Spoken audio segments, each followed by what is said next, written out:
Thank you, Jovi, and welcome, Carmen and Mackenzie.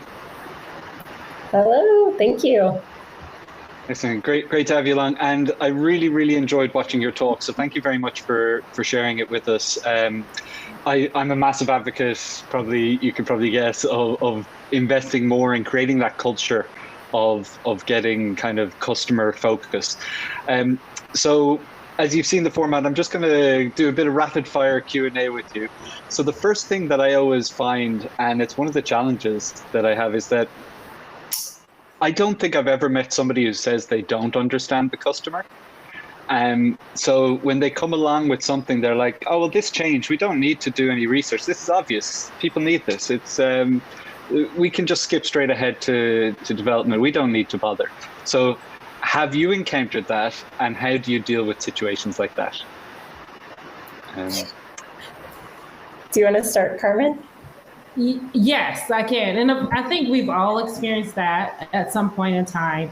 What I like to do is ask a lot of questions.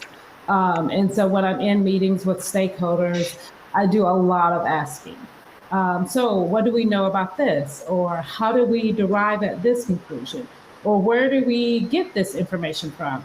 And then what I found is they actually come to that realization themselves, and I don't need to say it. So I think it's just very important as UX researchers to stay curious, and then helping our stakeholders arrive at that own conclusion for themselves. I don't know, Mackenzie, if you want to add anything. Yeah, I'll second what you're saying. I think the curiosity and asking questions. I think it is hard. You brought up, Roy, that like people often what makes you good at your job is knowing the customer. And so it's to even approach it in that way is like you don't know it and I do. I think is pretty much the battle mindset. And we get into having empathy is like their bread and butter. Why I get paid so much as a product manager is when a customer has a question, I know the answer. I can help. I can drive you towards a solution. And to bring out that we come from a really different perspective. We aren't the experts on the product. I don't know the things you know. What do you not know about the user? What have you ever seen that you weren't able to explain? And I think like the list of myths and questions that product managers, engineers, designers have is very long. And so if you can shift the conversation from your knowledge versus my knowledge to like, I understand you know a lot I don't know. And like Carmen said, then ask questions to them about how we know what they know and what we don't know, what they wish they knew. I think you can like really shift the energy of that conversation. Yeah, I love that. And I've heard somebody else kind of describe it as being the kind of saying, look, I might be asking stupid questions. So you're kind of downplaying it so that the person doesn't feel threatened or anything. No, that's fantastic. And I'm going to jump into some things you've mentioned because I love the idea of a lot of companies invest in the usability testing side of things, but that generative kind of research up front is often lacking a lot. And you mentioned that you tried to jump in and kind of piggyback on your usability tests and do the first 15 minutes as kind of an interview. What can you get out of 15 minutes? Whenever I've done kind of generative questions, it opens up a rabbit hole, and I just want to keep digging and digging and digging. So how do you structure to make sure that you're good with your 15 minutes? I'll jump in because I'll just say, like, I have felt like an outsider sometimes in the research community is when I became a researcher that I just wanted to I loved warm-ups. I wanted to warm up, and some people would say, ask a favorite color, ask a softball. And I was like, I want to ask you about something that leads us towards the conversation. So something relevant, but often starting with, I talk to recruiters a lot. How long have you been in your career, in your role at your current organization and before? And then we start to talk about their responsibilities, but they're already being a human and they're not on a call with Handshake.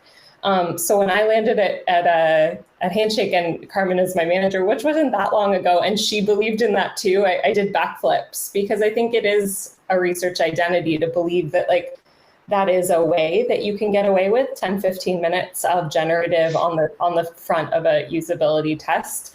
And that wasn't exactly your question, but just like my deep belief is, I think you used the word that I would lean on there is structure. I end up asking those same warm-up questions for the most part, and I adjust based on the study in almost a longitudinal way over different studies, tons of participants. And I think the first thing is, if I really want deep data, I use it in that longitudinal way. Part of what I'm doing is just getting people excited and also recognizing there's a human on the other side of the line. I've had people tell me in the first 15 minutes about promotions, about personal things. And we go into the debrief and people are like, well, I always start my debrief with what stood out to someone. And it's frequently a human story that stands out to someone. And so that's what they bring up, no matter what the research objective we were there in the first place. I don't know if that helps, but. Yeah, it's almost sales. In sales, they always say the first thing to do is make it a personal connection. Yeah. And Carmen, did you have something there? Yeah, I think what it also does is creates this appetite for deeper insights. And so, for example, you may hear something and you can't get everything you want out of that. And then what I've experienced is observers who are listening in on the session, they're like, well, I really want to know more about this. And then we're able to say, okay, we can spin up a research project focused on that, especially if there are patterns and we start to hear it over and over again through multiple research sessions. I love how Mackenzie put in, this is something we both have practiced, we practice here at Handshake, but we practice also at other companies, is having a set of questions that we ask participants over, several studies. And what that does is it starts to you're able to start to collect insights. You can pull those together into a report. And if you want to go deeper and gather more deeper insights and pull up and create a new study, you can do that from doing that type of. Excellent. Just see, Scott has asked a question, which is it's the age-old question. In discovery research, how do you know you have enough data or insights? And when do you stop? Do you want to go first, Carmen? Yeah, that's great. I think one of the things that we did, or I did, is I created a charter, a UX charter. And part of that charter, one of our values is continuously learning. And that means that we are probably not going to learn everything in one study, but we're going to continue to learn.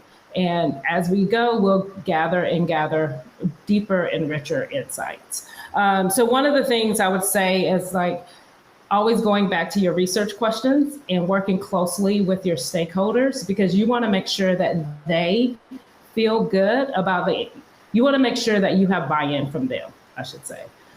Because if they're not bought in to we don't have enough data, I'm not sure, then they're not going to use your insights, they're not going to use your results. So being collaborative with them, making sure that they're part of the process. And then also there are things that we may not know everything, but identifying what those things are and knowing that we are continuously learning, that's part of our process as researchers. Yeah, I love what you said there, Carmen, about I feel like I've had in the same conversation with a stakeholder, are we done yet? And are you sure with what we found? No, I'm not convinced. And so that can be fun. I love Carmen's comment that we are continuously learning. Each study doesn't have to be the last study we do. And then I remind myself that as a researcher, I've been rabbit holing since I was a kid. Why? But I think one of my early mentors in research taught me the term saturation, and this feeling that you get into these interviews that you're doing and you start to know, you start to have a sense of where people are going to go. And I talk to that a lot with my product manager partners, engineer and design partners I bring in with me. It's we're never going to know everything. We're never going to know every edge case. But when do we start to feel like we have really a deep understanding, awareness, and we're starting to gain a sensitivity relating back to our talk in these interviews? And I think I'm at the tail end of 8 interviews today on a really, really complex topic, and people are I didn't complete them all this week, but I finished one and we got off, and the debrief, people went, I feel like I know what they're going to say. And I don't want to overbuild their confidence, but I think that that's a mark of a saturation. You're starting to get a good sense, and you're really sitting in the shoes, the seat, wearing the hat of the people you're talking to. Excellent. I actually have a load more questions that I'd love to ask, but unfortunately we're out of time. So thank you very much, Carmen and Mackenzie, and thank you for the talk. If you haven't seen the talk, I highly recommend it to everybody out there. So, and I will be talking to you again shortly. See you soon.